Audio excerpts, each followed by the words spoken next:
नाज़रीन, इस वक्त की जो सबसे बड़ी खबर आज जो शायद सुर्खियों में थी वो यही थी कि ईरान के जो एटमी प्लांट पर हमले हैं वो 5 रोज़ के लिए रोक दिए गए हैं।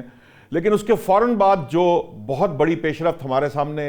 देखने में आई वो ये थी कि इस सारे मामले के अंदर पाकिस्तान का किरदार इंतहाई अहम होता चला जा रहा है। कहा जा रहा है कि मिस्र और तुर्किया और पाकिस्तान जो है वो इस सारे मामले में बड़ा किरदार अदा कर रहे हैं, अहम किरदार अदा कर रहे हैं। अगरचे कि ईरान ने इनिशियली इब्तदाई तौर पर इससे इनकार किया, जो कुछ अमरीकी सदर ने कहा था, क्योंकि अमरीकी सदर का यह बयान सामने आया कि जी ईरान से बड़ी मुस्बत बातचीत चल रही है और वो पुरुमीद हैं कि ये जो है मुज़ाकरात किसी अच्छी पेशरफ्त का पेशखैमा साबित होंगे। लेकिन बाद अज़ां ये बात सामने आती चली गई कि बहुत सी गुफ्तगू बैनुल-अक़वामी मीडिया में रिपोर्ट हुई है, जिसके अंदर यहाँ तक रिपोर्ट हुआ है कि जो ईरानी स्पीकर हैं बाकर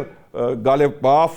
वो जो हैं इन मुज़ाकरात को लीड करेंगे, ईरान की साइड से या नुमाइंदगी करेंगे, जबकि ये मुज़ाकरात जो हैं ये इस्लामाबाद में हो सकते हैं। और सिर्फ यही नहीं बल्कि अमरीकी हुकाम जो हैं, कहा जा रहा है कि जो अमरीकी सदर के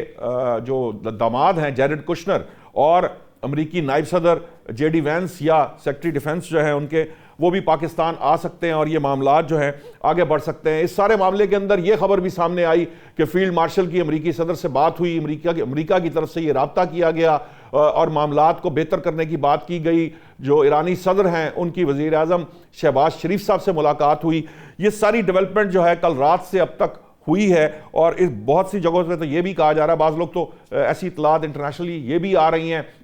कि ईरानी जो स्पीकर हैं वो पाकिस्तान में या इस्लामाबाद आ चुके हैं। लेकिन इसके साथ साथ जो दूसरी एक बड़ी खबर आई वो ये थी कि इस वक्त जो हमारे डायरेक्टर जनरल हैं ISI के सरबराह हैं आसिम मलिक, वो बेसिकली इस सारे मामले को जो फील्ड मार्शल सैयद आसिम मुनीर और वज़ीर आज़म शहबाज शरीफ की रहनुमाई में इन तमाम मामलात को देख रहे हैं, इन सब चीज़ों को फैसिलिटेट कर रहे हैं। नाज़रीन, अब तक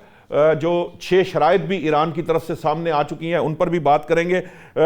कुछ बातें ऐसी भी की जा रही हैं कि आइंदा 20 साल तक के मामलात तय किए जाएंगे। ये खबरें इंटरनेशनल मीडिया में मुख्तलिफ उसके सूरत सामने आ रही है। पाकिस्तान का जो किरदार है वो आलमी सतह पर उसको न सिर्फ अप्रिशिएट किया जा रहा है बल्कि उसकी एक पॉलिसी जो है वो बिल्कुल वाज़ेह तौर पर नज़र आ रही है। वो मीडिएशन की भरपूर कोशिश कर रहा है, इसलिए